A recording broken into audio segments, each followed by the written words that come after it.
ഏറ്റവും പ്രിയപ്പെട്ട മരണത്തിന്റെ മാലാഖക്ക് നിങ്ങളെക്കുറിച്ച് ഒരുപാട് കേട്ടിട്ടുണ്ട്. നിങ്ങൾ എപ്പോൾ വരുമെന്നോ, എവിടെ വെച്ച് വരുമെന്നോ, എങ്ങനെ വരുമെന്നോ എനിക്കറിയില്ല. കൂടെ വരാനുള്ള ഒരുക്കങ്ങളൊന്നും ഞാൻ ചെയ്തു വെച്ചിട്ടുമില്ല.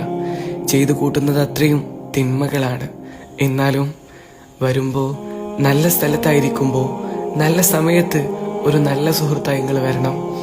കൂടെ പ്രിയപ്പെട്ട റസൂലിനെയും സ്വഹാബത്തിനെയും കൂട്ടണം. സ്വർഗത്തിൽ നിന്നുള്ള പട്ടുപുടവയും കൊണ്ടുവരണം. സ്വർഗീയ സുഗന്ധം പരക്കണം. അങ്ങനെ ഞാൻ മരിക്കുമ്പോൾ എല്ലാവരും പറയണം, ഒന്നുമില്ലാത്തവനായി വന്ന് എല്ലാം നേടിയെടുത്തവനെന്ന്.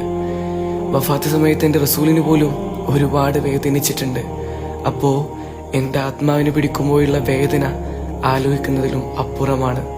എന്നാലും എൻ്റെ ആത്മാവിനോട് ഇച്ചിരി ദയ കാണിക്കണം. ഒന്ന് സ്നേഹത്തോടെ പതുക്കെ പിടിക്കണം. അവസാനം റസൂലിന്റെ തിരുമുഖം കണ്ട്, അവിടുത്തെ സ്വഹാബത്തിനെ കണ്ട്, റസൂലിന്റെ തിരുകരങ്ങളാൽ ഒരിറ്റു വെള്ളം കുടിച്ച് പുഞ്ചിരിക്കുന്ന മുഖത്തോടെ നിങ്ങളെ കൂടെ വരണം. ആഗ്രഹിക്കാൻ അർഹനല്ലെന്നറിയാം. പാപഭാരങ്ങൾ കൊണ്ട് തല ഉയർത്താൻ കഴിയാത്തവനാണ്.